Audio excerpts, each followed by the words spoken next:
حضرت واصف علی واصف رحمہ اللہ فرماتے ہیں کہ نگاہ میں ناپاک، ناروا اور نامحرم مناظر ہوں تو ایسی بدبخت آنکھ حقیقتوں کو کیا دریافت کرے گی؟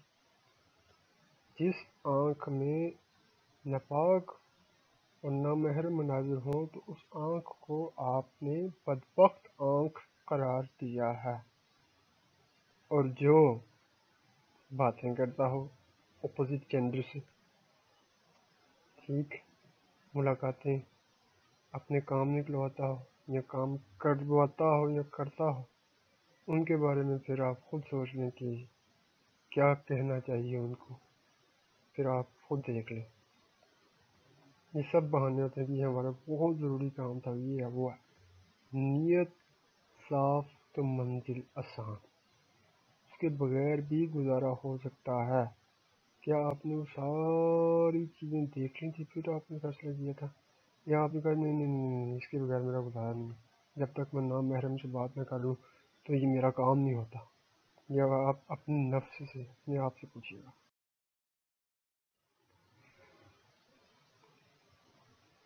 جنس پرستی کے بھوکے شکاری حقیقت کے پجاری نہیں بن سکتے۔ حقیقت کی تلاش کرنے والا خود حقیقت نہ بنے تو بات نہیں بنتی۔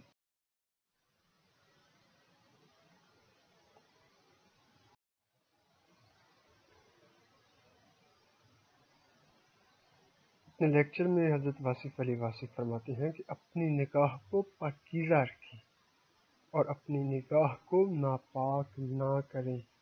جلووں کی تمنا میں آپ کو اس کا بڑا دھیان کرنا چاہیے اور خیال کرنا چاہیے۔ اپنی بیٹیوں، اپنی بہنوں اور اپنی ماؤں کے لحاظ کا ایک طریقہ یہ بھی ہے کہ دوسروں کی بیٹیوں کا، دوسروں کی بہنوں کا اور دوسروں کی ماؤں کا احترام کیا۔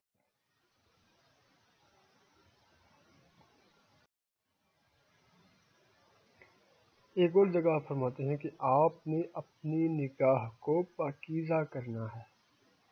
میں آپ کو عبادت کا ایک آسان طریقہ بتا رہا ہوں کہ اگر برا منظر آنے کا امکان ہو اور آپ نے وہاں سے نگاہ موڑ لی تو پھر آپ کے لیے نیکی لکھی گئی۔